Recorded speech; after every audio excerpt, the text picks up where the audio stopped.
વરસાદ આવે એટલે મેથી ખાવાનું શરૂ કરી દેવું જોઈએ. હવે મેથીને કઈ રીતે ખાવી અને કેટલી ખાવી તે આપણે વિડીયોના લાસ્ટમાં જાણીશું. હવે મેથી ખાવાના કેટલાય ફાયદા છે, પણ આજે આપણે મુખ્ય 5 ફાયદા વિશે વાત કરીશું. નંબર 1, મેથી ખાવાથી આપણા શરીરમાં વાયુ ઓછો થાય છે, એટલે કે વાયુ સંબંધિત કોઈ પણ બીમારી હોય, જેમ કે તમારા શરીરમાં કોઈ પણ જગ્યાએ દુખાવો થતો હોય તો તે મેથી ખાવાથી તેમાં જરૂર આરામ મળશે.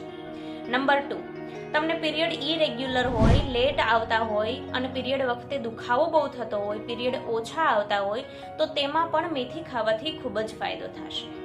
નંબર 3, મેથી ખાવાથી આપણું પાચન તંત્ર સુધરે છે, એટલા જ માટે નંબર 4 અને નંબર 5. નંબર 4 છે બ્લડ શુગર કંટ્રોલમાં આવે છે, એટલે કે ડાયાબિટીસ વાળા પેશન્ટને પણ મેથી ખાવી જોઈએ. નંબર 5 છે આપણા શરીરમાં કોલેસ્ટ્રોલનું લેવલ ઓછું થાય છે, એટલે કે કોલેસ્ટ્રોલને ઓછું કરવામાં પણ મેથી મદદ કરે છે.